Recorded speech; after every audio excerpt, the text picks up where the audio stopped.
Bạn không đi học. À, cái tên này, nó có chữa hỏi không à? Sao kia?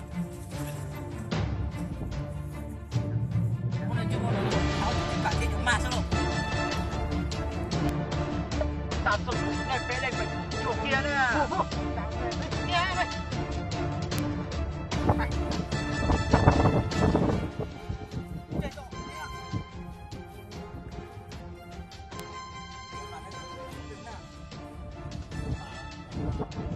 Cái đám đòi này có thì biết tàn là chuyện chảo hỏng đấy à? Của luôn à?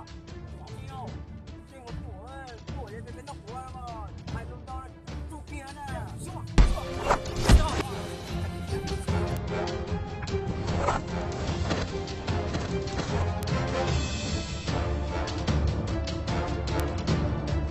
cái chuyện đó chưa?